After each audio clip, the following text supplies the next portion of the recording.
Assalamualaikum warahmatullahi wabarakatuh.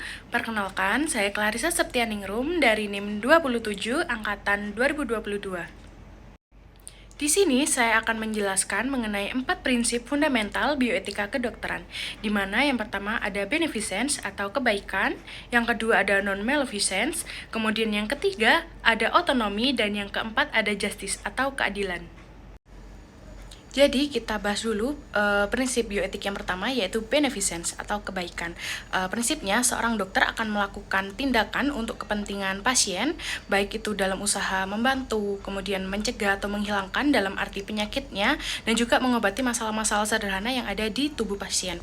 Jadi kita sebagai dokter di sini akan melakukan sesuatu untuk kepentingan pasien, bukan untuk kepentingan diri kita maupun orang lain. Jadi prinsip ini harus diterapkan baik untuk kebaikan individu seorang pasien maupun kebaikan masyarakat keseluruhan. Selanjutnya, yang kedua ada non-maleficence, di mana prinsip non-maleficence ini yaitu melarang tindakan yang membahayakan atau memperburuk keadaan pasien. Prinsip ini dikenal sebagai primum non nocere atau do no harm. Prinsip ini berhubungan dengan ungkapan Hippocrates yang menyatakan, saya akan menggunakan terapi untuk membantu orang sakit berdasarkan kemampuan dan pendapat saya, tetapi saya tidak akan pernah menggunakannya untuk merugikan atau mencelakakan mereka. Di mana prinsip ini tidak melakukan perbuatan yang dapat memperburuk pasien. Jadi kita sebagai dokter selalu berharap pasien datang dalam keadaan sakit, kemudian kita bisa menyembuhkan, bukan untuk memperparah penyakitnya. Seperti itu. Yang ketiga, ada otonomi. Seorang dokter wajib menghormati martabat dan hak manusia, terutama hak untuk menentukan nasibnya sendiri.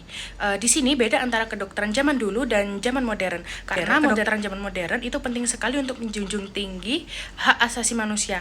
Maka dari itu, kita biasanya sebagai dokter harus melakukan informed consent terlebih dahulu. Kira-kira pasiennya itu bersedia atau tidak untuk dilakukan tindakan A, B, C, D.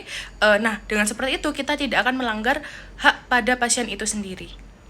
Selanjutnya, yang keempat itu justice atau keadilan, di mana justice itu merupakan suatu prinsip di mana seorang dokter wajib memberikan perlakuan adil untuk semua pasien. Jadi intinya kita tidak boleh membedakan ras, suku, agama, atau yang lainnya. Kedudukan sosial kita sama ratakan. Kalau misalnya ada pasien yang urgent, maka kita dahulukan yang urgent, seperti itu. Baik, sekian penjelasan dari saya mengenai 4 prinsip fundamental bioetika kedokteran. Kurang lebihnya mohon maaf, semoga bermanfaat. Jazakumullah khairan. Wassalamualaikum warahmatullahi wabarakatuh.